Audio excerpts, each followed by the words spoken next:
And welcome to the program on this finally Friday, July 19th, 106:12 right now on this Friday afternoon, and temperatures sitting at a cozy 83 degrees, although it is going to be getting a little more warm and a little more humid as we head into the upcoming weekend. We'll run down that forecast coming up in just a moment, but if you want to be a part of our conversation today, ask any questions, or you just want to call in and see what happens. 701-293-9000 is the Red Wing Shoe line.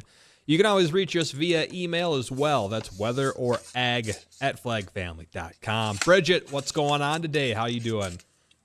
It's a good day. It's been a hectic Friday. Feel like I'm just getting caught up with all in the grand scheme of things, but it gets better every bit we get closer to the afternoon, because the afternoon weather looking like it's going to be pretty nice out there. Yes, and now we'll toss to Dean for the weather. Dean? Dean? Dean? Where is he? No, anyone? We're missing a meteorologist on the program again.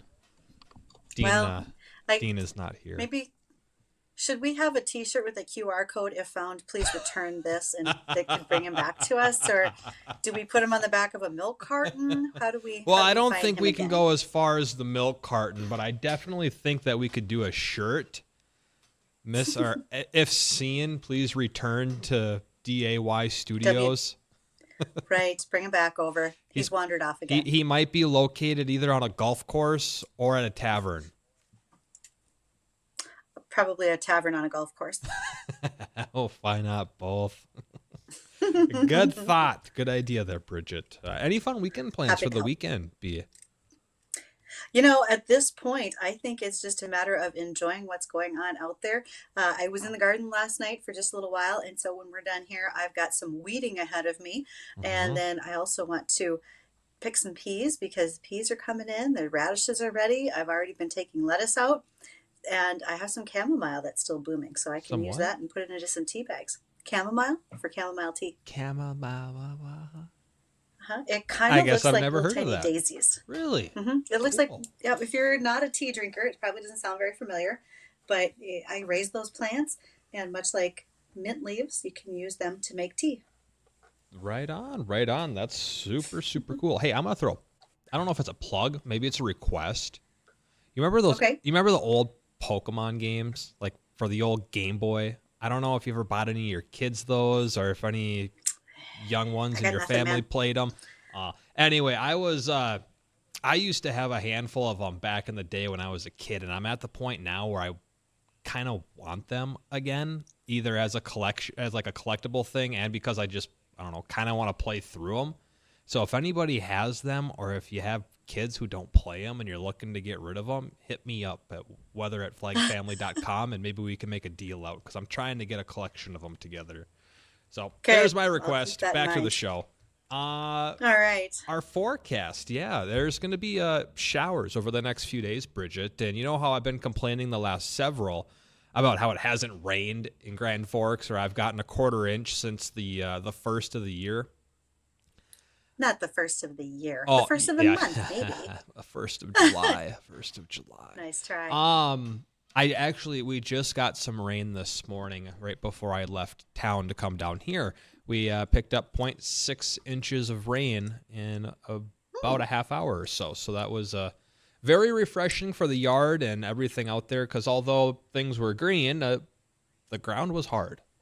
The garden was cracking. Honestly, I did notice some, looked like a little darker blue in some of those big puffy clouds to the north. So it looked a little bit like rain, but glad to hear you got some. I'm not sure if I will. If I do, it'll fill all the rain barrels up again. I'm okay with that. Well, you just might as we head through today, tomorrow, and the day after that. Sorry, I'm like fighting off a nasty sneeze right now, like where it's right there, and I don't know if it's going to come out or not. So maybe we'll get a little surprise here. But yeah, back-to-back day chance for pop-up hit-or-miss showers, a few thunderstorms out there. So you might get stuck under one of the slow-moving, heavier rain-producing storms, and you get 1.5 inches of rain out of that, while other spots might see maybe just 1/10 of rain, and some spots it might not rain at all through this entire weekend. And that's just the nature of these hit-or-miss showers.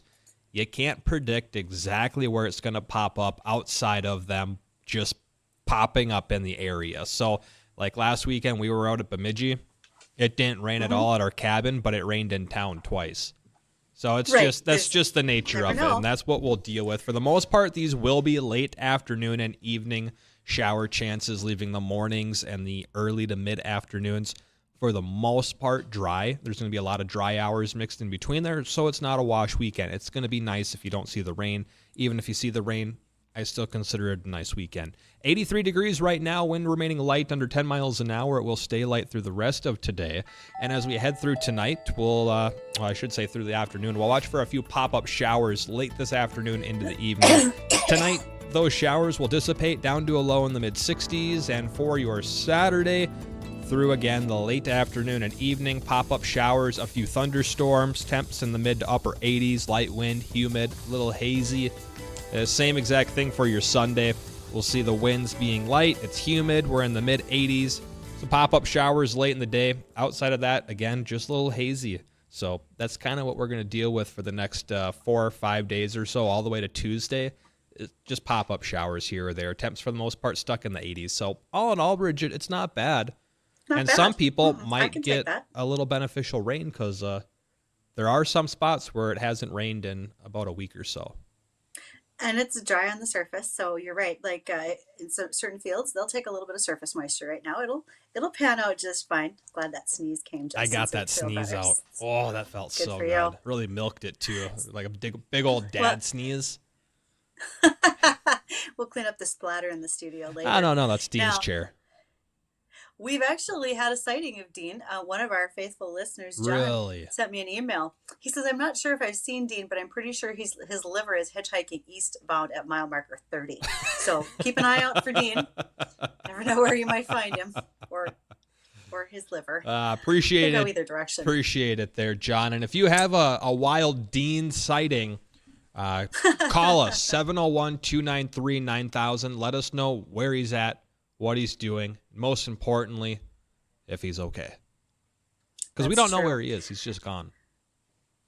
Well, I don't think he went to Pollock, South Dakota. And the reason I bring that up is they had an announcement last night that the cheese plant in Pollock, South Dakota is closing. Oh, no. Here is the unfortunate situation. First of all, I think it was either 7 or 9 employees will no longer have employment. But additionally, you have dairy farms in western North Dakota and also parts of South Dakota. And granted, these are not large farms, I know, but that is someone's livelihood, and they now do not have a place to be hauling their milk. And some of them were already hauling it 90 miles to get it to Pollock. So this is going to throw a big change into what's going on in the dairy market in western North Dakota. This, a week after we had announcements about new proposed dairies coming in the eastern side of North Dakota, one by Hillsboro, one in Richland County near Wahpeton. So we're going to see how all of this goes. But right now, I think there's going to be quite a bit of angst and fallout over that plant closing in Pollock.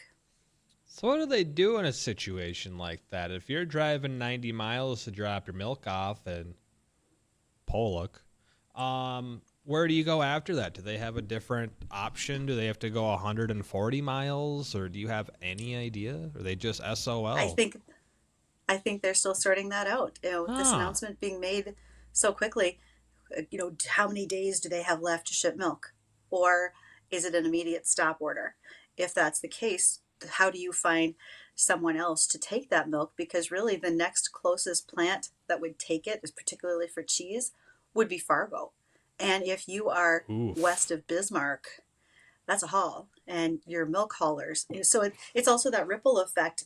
You have people at the cheese plant who will be unemployed. It goes through their community. You have the folks who are the milk haulers. There's quite a lot that will be affected. Doesn't sound like a good situation. We'll have to keep up on that one, Bridgette, see what ends up happening, what they've come up with a solution. We will. I think there's probably a lot more to come. We don't necessarily know what it looks like yet, but we'll be focusing on that. Yeah, definitely. That just kind of makes my head kind of spin. That sounds like it just sucks. It does. And dairy farming hasn't exactly been easy. Dairy farmers are very tied to their animals. And the fact that now you have animals that have to be milked. So potentially you could be milking and having to dump the milk because you don't have a place for it to go. Mm-hmm. And that's your income going right down the ground. Pouring it right down the drain. I guess this is an opportunity to cry over spilt milk. Right. That's Sorry, one way sorry, to look at it. sorry. I had to get it in. It was right there. Come on, I had to take it. I know you really you can't help but get that one You in. can't let an opportunity go. I'm sorry. Right. All right, moving on Never from let that, this is National Ice Cream Month. We'll be touching on that throughout the course of our show. A little bit about the North Dakota State Fair and what's the difference again between FFA and 4-H. Additionally to that, we do have a guest on this show. It's not Dean, but Riley will be joining us from Butler Equipment. We'll be talking about recruiting and kind of what's going on over there at Butler Equipment. Again, if you want to call in with any questions, if you have a wild Dean sighting, 701-293-9000 is the Red Wing Shoe line. Email weather or ag@flagfamily.com. We're going to get caught up with the American Ag Network. When we come back, we'll have Riley in studio with us from Butler Equipment. Stay tuned. We'll be right back.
Welcome back to Weather and Ag in Focus. Thank you, Justin, for giving my sounder. That's the Fisher Price barn door mooing for you.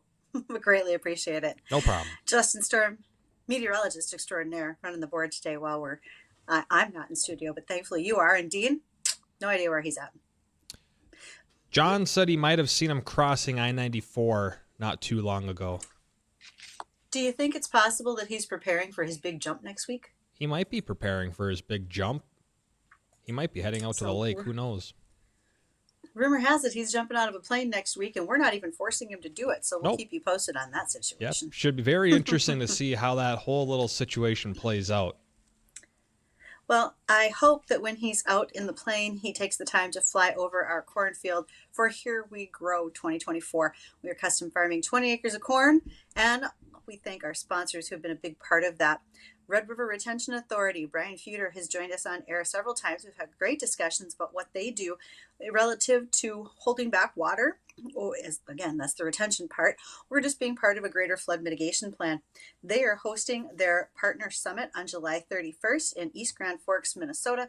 They'll be featuring former Minnesota Representative Colin Peterson. I hope to be there and see many of you as well. That is free to the public and open for your attendance. Gowan Company of Fiance Fungicide. We thank Marcia Gowan for her work in bringing us a fungicide to help keep our corn in tip-top shape and get us to yield. We were in the field this week, Justin, and it's actually progressing. We found tiny cobs. Tiny little cobs. The corn's getting tall. I didn't come across one corn spider, so I was happy. You screamed like a girl, but we didn't find any spiders. Well, I thought it was a spider, so I freaked out. Thankfully, it wasn't. Well, it was not. And our friends from Pivot Bio were in the field with us that day as we assessed our corn and talked about what they can do to help bring extra nitrogen to a corn plant in the situation we're in. And also thank you to Foltz Buildings. We'll be visiting with them soon about what Foltz can do for you on the farm. If you have a dream, they can help you build it. So thanks to all those sponsors. We appreciate what they're doing. All right. We have the great pleasure of having with us today Riley Flom. Riley is with Butler Equipment in Fargo. Riley was essentially accosted by me at a event in Fargo, and I said, "Oh, hold on, how would you like to be on radio?" And the wild deer in the headlights look on her face said, "Sure, I'll do that, crazy lady. Please back away from me." If I say yes, will you leave me alone? Yes, and will you please stop eyeing up my cheesecake like you're going to eat it out from underneath me? So, yeah. Hi, Riley. How are you? Hello. I'm doing well. How are you? Fabulous. Thanks. Okay, Riley, introduce yourself to us, please. Who are you? Where are you from? What do you do for Butler? Yes. So I'm Riley Flom. I am from Kindred, North Dakota, and I am the recruiter for our North Dakota stores and our one Montana store with Butler Machinery. All right. So tell us a little bit about Butler Machinery. What is the history of this company? Because it's a familiar name to many of us in the ag industry. Yes. So Butler was started in 1955 by Francis Butler, and third generation family owned. We have about 20 locations now throughout North Dakota, Montana, South Dakota, and Nebraska, with Nebraska and Montana being our Butler Ag Equipment specific stores. We have around anywhere from 950 to 1,000 employees, and trying to grow that. So what do you do as a recruiter for Butler? What does that entail for you in your position? So in my position, I recruit for our parts and service positions, so parts associates, diesel technicians, that kind of stuff. And I also recruit for our Think Big program, which is our program that helps people become diesel technicians. Okay. Okay, so hold on. You said ag as well as construction, and I'm certainly more familiar with you in the ag part of the world. Does that Think Big program work on both sides of the operation? It can. So our Think Big program is more of a heavy equipment focused, but there is some ag that can tie into that as well. And we also have like our Butler Max program, which is our more farm equipment focus. All right, I'm diligently writing notes over here. Let me back up this train just a little bit, or maybe I should back up this payloader because that's more of what fits your realm here. Brand lines. To me, Butler Equipment, I immediately think of Caterpillar. Yep. What else am I missing, both ag and construction? Yes. So obviously Caterpillar, and then we have Fendt, Kloss, Horsch, Massey Ferguson, are kind of the bigger on the ag side. Mm-hmm. Okay. And just strictly Caterpillar equipment on construction? Yes, unless someone like trades something in, but mostly Cat. Okay. No problem. That's what I figured, but I am just making sure that I cover all the bases here so we don't forget anything. All right. You said, Riley, most of what you're doing for recruitment is in the areas with parts and service. Okay. I remember the days of going into a service counter and there are big giant books that they had to page through to find the diagram and the right part to pull out. How has that changed, and how do you focus on recruitment for folks like that position? Luckily, most of our parts positions are full right now, so that's kind of nice. It's kind of the diesel side that's a little harder to fill. I think everyone in the industry kind of feels that, but a lot of it's on the computer now. I think there are quite a few books that are still hanging out in the stores, but most of it's on computer, which is a little more efficient and kind of easier to look up sometimes. I bet it is.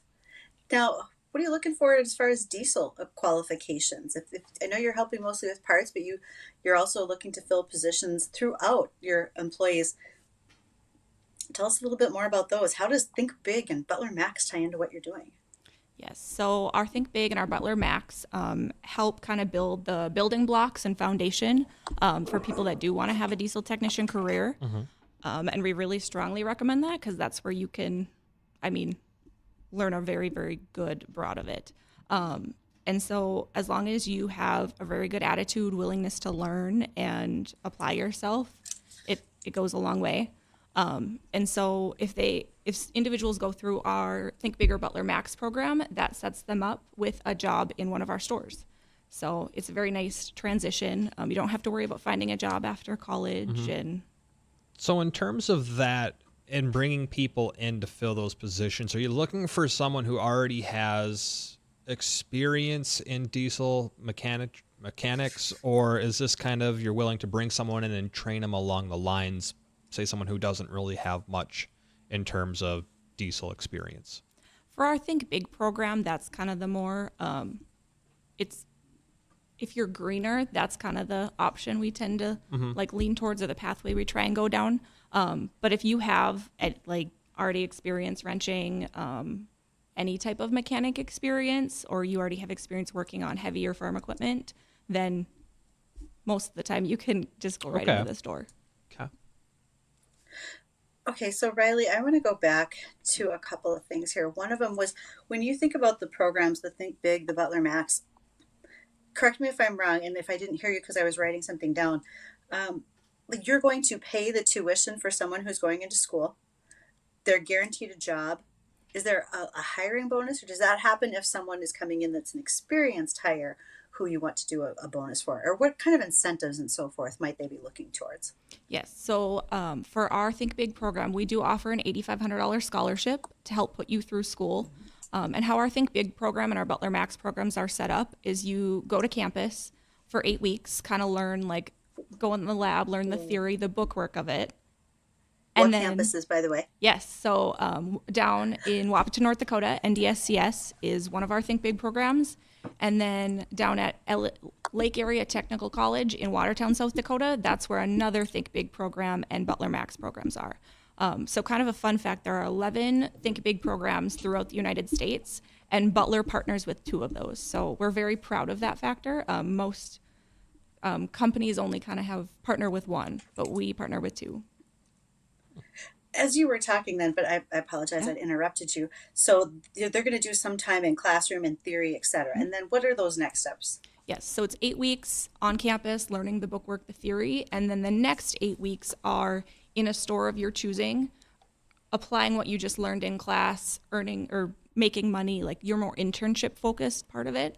And so it's 9 total rotations of that. And then at the end of your 2 years, you'll have your associates in diesel technology and a job with us. Right on. Awesome. Yeah. Sounds like a good opportunity. In the past few years, it seems like finding people to work in really any sector has been very difficult. And I'm sure you have run into the same thing over at Butler. Maybe I should say Butler has in general. How are things today compared to a couple of years ago? Did this whole lack of people to fill positions hit Butler pretty good? Have you come out of that? Was there really no lull in there at all? What was the employment looking like during these last few years in terms of where we're at now? Sure. I don't know if I can fully answer that. I've only been with Butler about 7 months in this role, but I think since the industry is growing and there's more and more need for machines and working on machines and the technology in machines, it's definitely growing, and we're trying to stay with that. Okay. Riley, I've got some more questions for you, but it's 1:30 in the afternoon, so we're going to catch up with our bottom of the hour news. When we return, some things I'd like to talk about is some of those questions that folks may have. Am I going to be working in the shop? Am I going to be traveling on the road? Are you only looking for new mechanics graduating from school? Are you looking for parts service mechanics, etc., folks who have a little more experience? We'll get to those when we return. Please don't go anywhere. We'll be right back.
Welcome back to Weather and Ag in Focus. So glad that you're joining us, and we greatly appreciate it.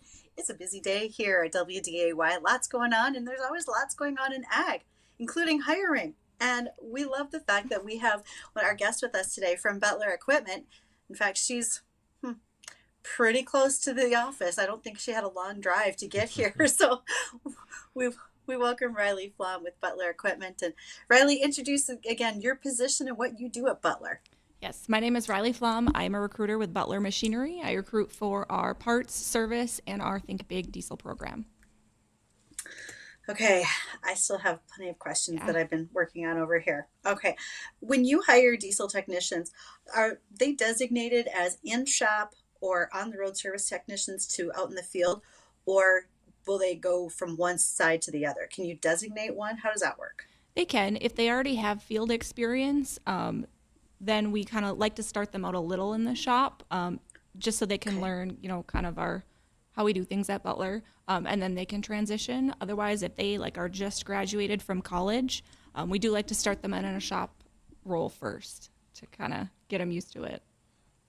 Build some good habits, Yeah, perhaps. exactly. Yep. And when you hire folks, do they designate that they're only going to work in ag or only on construction equipment? Do they transition between the two of them at all? If they want to cross train in areas, they definitely can. Otherwise, if they have heavy equipment focus or farm equipment focus, we try and kind of just put them in that area, since they're already familiar with that area. But our Think Big program, kind of the same thing. If they grew up on a farm and they're more familiar around farm equipment and they just want to stick to farm equipment, we'll just, let them go where they're comfortable. Otherwise, during their internship portions of the program, they get kind of the truck, the semi-truck side, the heavy equipment side, the farm equipment side. So then when they graduate, they get to choose where they want to go and work. I see. For those that are doing traveling repairs or from a site or field or whatever it happens to be, what's the working radius from Butler? How far out do you guys take calls, or do you work on equipment? Ooh, that kind of depends on the store, and where the customer is at. Well, I suppose, yeah, because there's multiple locations. Yep. Yeah. So we have 9 in North Dakota. So depends on So where you they're probably at. got most of the state covered, I'm sure, at that point. Yeah, Okay. for the most part. All right. Okay, so many other things here now. Please stop me if I'm running long on you. Okay, we talked about the construction and so forth. On the job training, looking at my list here. So folks probably come in with plenty of on the job training. How much more continuing training does Butler help provide for you? So let's say you want to be much more familiar with the Fendt or the Massey Ferguson lineup. What are they going to do for you there to get you helped out? Yes. So Butler actually has a training center in Fargo, in our corporate office. We've got 3 training instructors that are dedicated to continuing that education, helping those technicians kind of hone in on those skills, help them learn more. And we try to put 130 hours of training into our technicians a year. Well, I think that's a pretty fair amount of extracurricular activities, you might say, to keep everybody moving forward. Absolutely. I remember reading an article not that long ago that you had a couple of women who were working for you as technicians, particularly in the Fargo area, and they maybe had a couple of advantages to having some females in the shop, etc.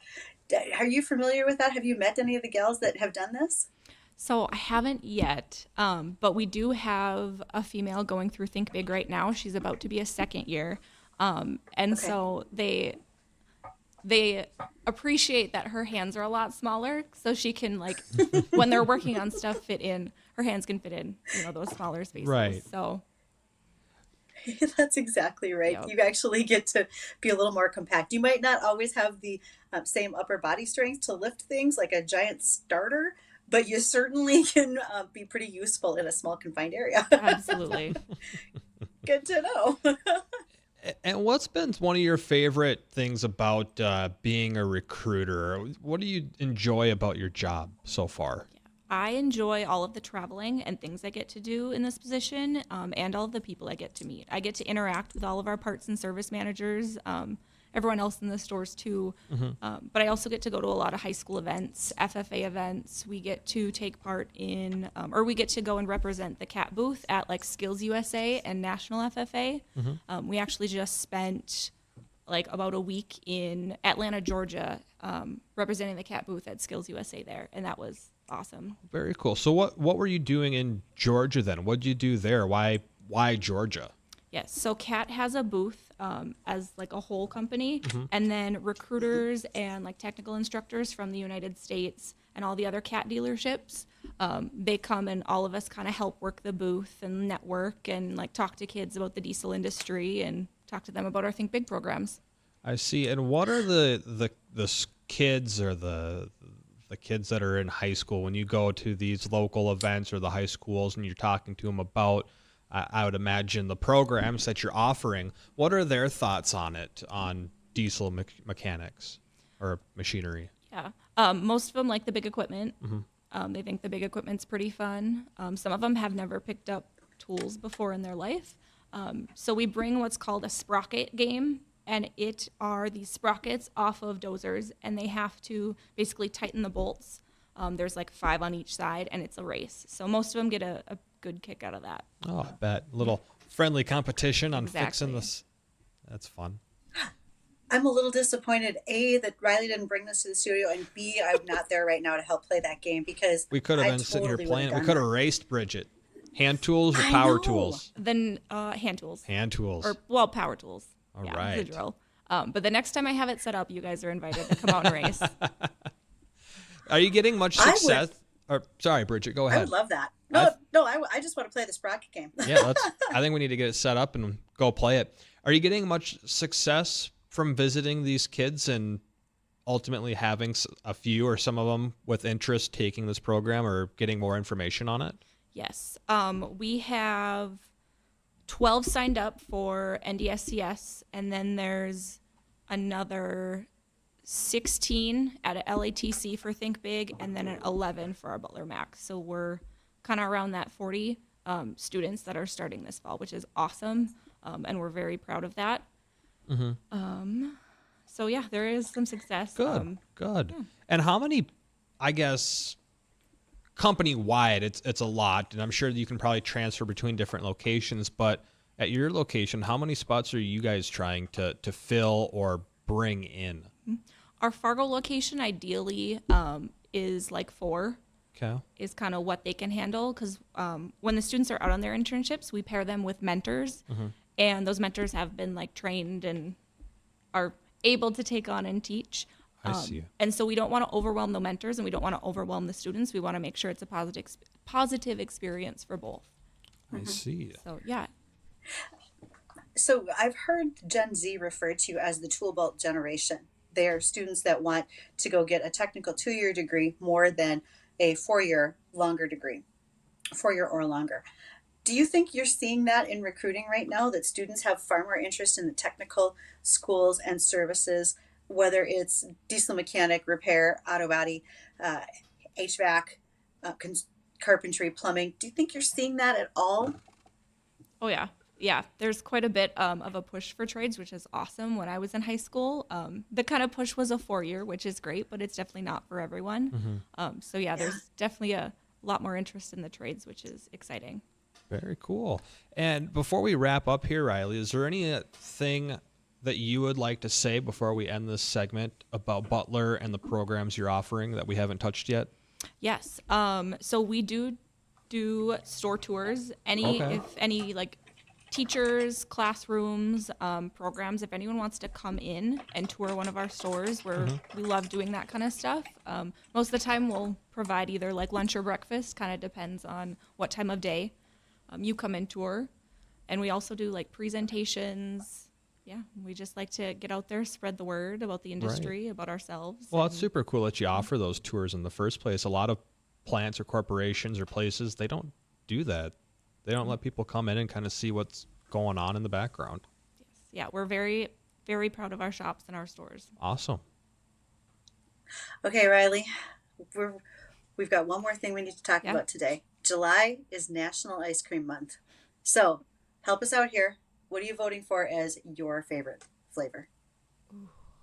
That's tough. It kind of depends on my mood. Feel free to rank them. We're okay with that. My go-to lately. Top 5. Top 5. Top 5.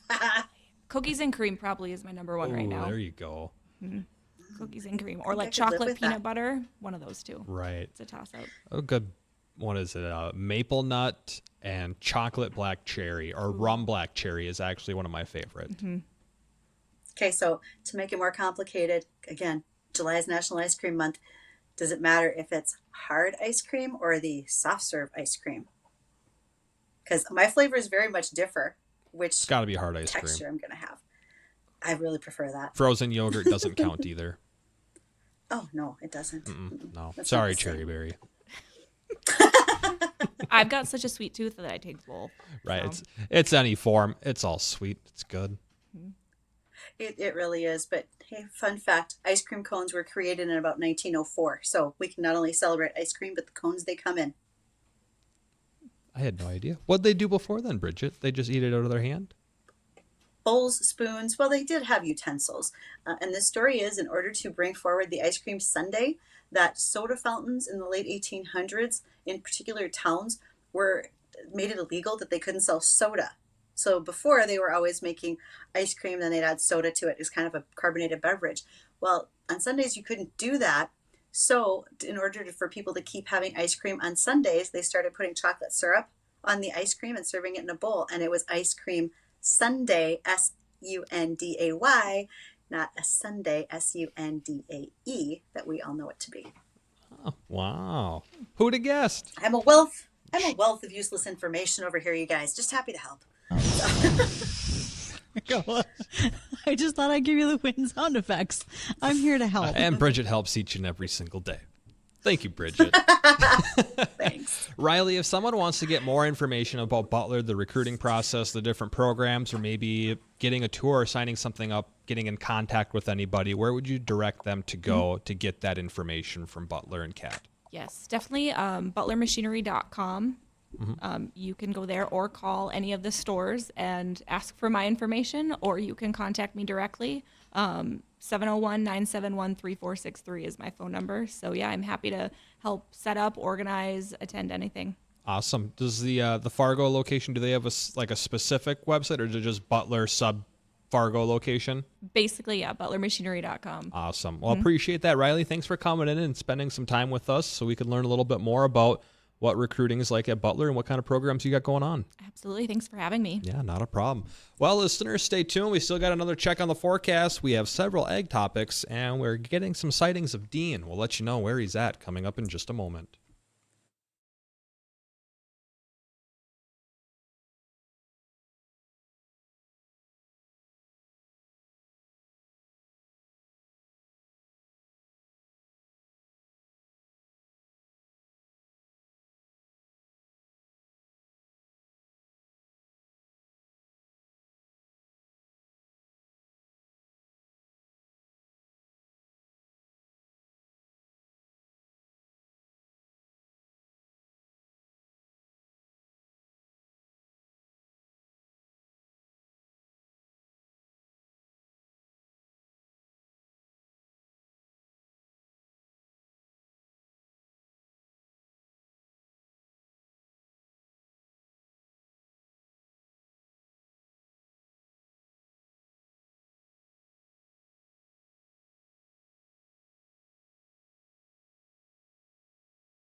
Welcome back to the program. Thanks for rejoining us on this finally Friday. We've got some fun plans coming up for the weekend. Hope you're all able to get out there and enjoy them. We'll do a quick rundown on the forecast coming up here in just a moment. Bridgette, you're talking about your garden earlier in the segment or earlier in the show.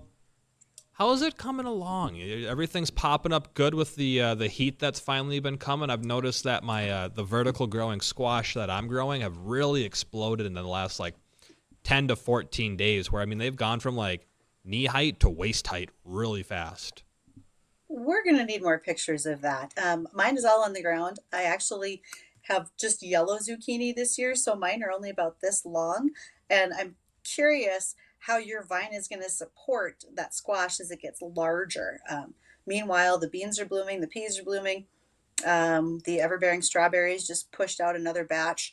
So things are progressing. Hopefully you're seeing many of the same things. Ooh, 2 heads of broccoli last night as well. Oh, right on. And I'm going to see, Addison, if we can flop this up on the stream really quick. I don't know how long it takes you to do this, but this is the, I just put her there in Slack. It says processing, unfortunately.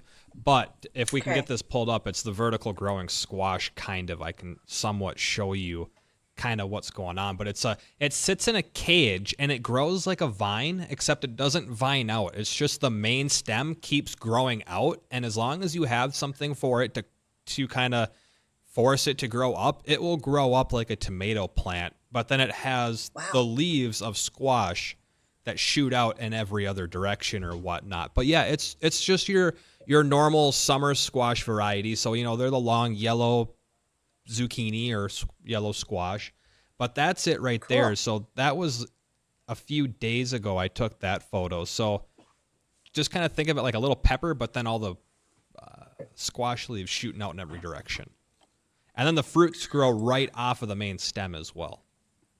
Which is even more interesting because instead of just growing in a multitude of ways. Right, just flowers off the vine. So I thought this was super cool. I saw this when I was seed hunting earlier this winter into spring, and I'm like, I have to try this because I don't have room to throw more vines in there. And you can kind of tell from that photo earlier that it's kind of starting to get crowded as everything's filling up. So a vertical option is super cool, and I thought that was just really bizarre to even have that as an option to begin with, because you think of squash and you're like, oh yeah, it's not a plant, it's a vine. Right, it's totally a vine. Yeah, it's super cool. Hey, by the way, a little update. One of our avid listeners, Raleigh, mentioned that in Pollock, I was way off on the number of employees. I was only going off memory, not something in front of me. There were 33 full-time and 7 part-time employees at that Pollock cheese plant. That is now facing closure. That's just one little tidbit there. For those of you who are going to be looking for something to do this weekend, Justin asked what that might look like for many. Well, one of those items could be the kickoff of the North Dakota State Fair in Minot this weekend. This will be an event that starts today, goes through next Saturday, July 27th. If you're looking for a place for concerts, rodeos, midway, 4-H and FFA exhibits, vendors. I mean, personally, I always liked going to look at the campers when I was there because it was fascinating what you could get in a camper these days. Great food, lots of fun. Check them out. North Dakota State Fair is opening this weekend. Lots to do there. Cool, lots of fun. And a couple emails that were coming in. Some wild sightings of Dean. We had Dan say he's pretty sure he just saw him at Prairie Rose Golf Course. Something about hitting a ball into the pond or something. And then also a sighting of Dean about 10 minutes ago at the gym lifting 16 ounces. So he's getting around today, I guess. He's got a very busy afternoon, and much like next week, Thursday, we're going to have a very busy day when we get to Baltic, South Dakota. That will be Hefty Seeds Ag PhD Field Day. We'll be there all day. Check from the time that we speak in the morning at 7:40 all the way till we do the show live. I'm putting together our show schedule. We'll have like 4 guests on with us. We have a multitude of places to stop and visit and see people, and we can't wait to see you there. So again, that's next Thursday at Ag PhD Field Day in Baltic, South Dakota. We already have 4 guests on the show. I got them last night at about 4:30. So I'll be sending you that list. Yeah, after we get off air today, I have a lot of things to send you for next week. Oh, can't wait for all the prep work. Looking forward to it, Bridgette. Sounds like Don't some worry, I fun already did it, so conversations to come. it should be. Should be really good. A Beautiful. listener question that we recently got was, what's the difference between 4-H and FFA? With all of the fairs that are going on, people are curious what they would see.